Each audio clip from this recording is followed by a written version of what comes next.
सरबजीत सिंह खालसा ने इस बार निर्दलीय चुनाव लड़ा था। उनकी पहचान नेता से ज्यादा बेअंत सिंह के बेटे के तौर पर है। वही बेअंत सिंह जिसने 1984 में ऑपरेशन ब्लू स्टार का बदला लेने के लिए इंदिरा गांधी की हत्या कर दी थी।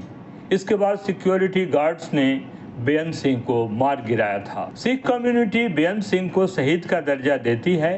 पंजाब में गुरु ग्रंथ साहिब की बेअदबी हमेशा से अहम मुद्दा रहा है। सरबजीत ने इसी पंथ राजनीति को सामने रखकर चुनाव लड़ा और जीत गए। बाकी पार्टियों के प्रचार से बेअदबी और नशा मुक्ति जैसे मुद्दे गायब ही रहे। फरीदकोट से चुने गए सांसद सरबजीत सिंह खालसा ने बताया कि मैंने किसी मुद्दे पर चुनाव नहीं लड़ा। मुझे मेरे पिताजी की वजह से वोट मिले हैं। न मेरी कोई स्ट्रेटजी थी, न मैं लोगों के पास कोई मुद्दा लेकर गया। लोगों को मेरे पिता बेअंत सिंह जी की शहीदी याद है। सरबजीत ने हर गांव में रोड शो किया। समर्थकों ने घर घर जाकर उनके परिवार की कुर्बानी की याद दिलाई। लंगर सेवा के जरिए भी प्रचार किया गया। ज्ञात हो, फरीदकोट लोकसभा सीट 1977 में अस्तित्व में आई। इस सीट पर अब तक 13 लोकसभा चुनाव हुए हैं। 7 बार शिरोमणि अकाली दल, 4 बार कांग्रेस और 1 बार आप चुनाव जीती। इस बार पहली दफा इस सीट से कोई निर्दलीय उम्मीदवार चुनाव जीता है। सरबजीत इससे पहले 3 चुनाव हार चुके थे। इस बार ऐसा क्या हुआ कि उन्हें जीत मिली? चुनाव के लिए कैंपेनिंग कब और कैसे की गई? सरबजीत के लिए बढ़ते सपोर्ट की वजह क्या रही? ये सवाल अन्य नेताओं को काफी परेशान करते हैं और उन्हें हैरानी भी होती है। सरबजीत ने बताया कि मैंने किसी मुद्दे पर चुनाव नहीं लड़ा। मुझे मेरे पिताजी की वजह से वोट मिले। फर्क बस इतना रहा कि इससे पहले मैंने पार्टी के टैग के साथ चुनाव लड़ा। इस बार मैं इंडिपेंडेंट कैंडिडेट था। किसी पार्टी से चुनाव लड़ने और निर्दलीय लड़ने में बहुत फर्क होता है। फरीदकोट की जनता ने इस बार मुझे निर्दलीय चुनाव लड़ने का हुक्म दिया था।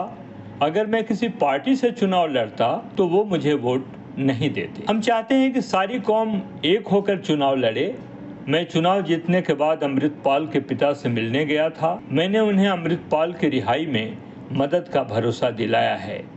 हम सब ने साथ मिलकर चुनाव लड़ा है। मैं अमृतसर गया था तो मुझे देखकर 10 गाड़ियां रुक गईं। कौम हमें बहुत सम्मान देती है। हमारी कौम को ये मौका 35 साल बाद मिला है। इससे पहले कौम की रक्षा करने वाले कई नेता आए, लेकिन उन्होंने कुछ नहीं किया, उल्टा सिखों का नुकसान ही किया। सरबजीत ने बताया कि उसकी स्ट्रेटजी कुछ खास नहीं थी। उन्होंने कहा कि हमारा सिर्फ एक एजेंडा था कि लोगों तक ये पहुंचाया जाए कि मैं कौन हूं, मेरी आइडेंटिटी क्या है। हमने लोगों को बताया कि बेअंत सिंह का बेटा चुनाव में खड़ा है। लोगों को जब पता चला कि मेरे परिवार ने सिख धर्म के लिए कुर्बानी दी है तो वे लोग मुझसे जुड़ते चले गए। मैंने किसी पार्टी के खिलाफ प्रचार नहीं किया, सिर्फ लोगों को अपने परिवार के बारे में बताया। अगर मैं किसी पार्टी से जुड़ा होता तो मुझे चुनाव में उनके मुद्दे उठाने पड़ते। सरबजीत ने बताया कि हमारे 4 मुद्दे हैं। पहला मुद्दा है गुरु ग्रंथ साहिब की बेअदबी, दूसरा है पंजाब में बढ़ता नशा, तीसरा किसानों की एमएसपी और चौथा मुद्दा है बंदी सिख और अमृतपाल की रिहाई। खालिस्तान के संबंध में बात करते हुए सरबजीत ने बताया कि सेपरेट स्टेट का तो अभी कुछ नहीं है।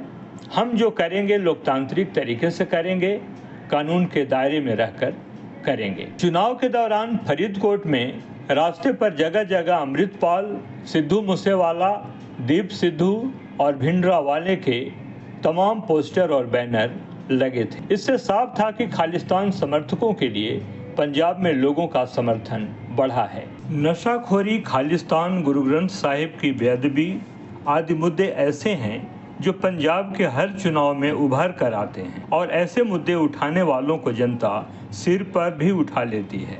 पंजाब में कई बार पार्टियों के घिसे पीटे एजेंडे से ज्यादा कारगर ये मुद्दे होते हैं। निर्दलीय उम्मीदवार के रूप में पंजाब के फरीदकोट से चुनाव जीतने वाले सरबजीत सिंह खालसा ने चुनाव की जीत का यह नया समीकरण तैयार किया और वह हिट भी हो गया।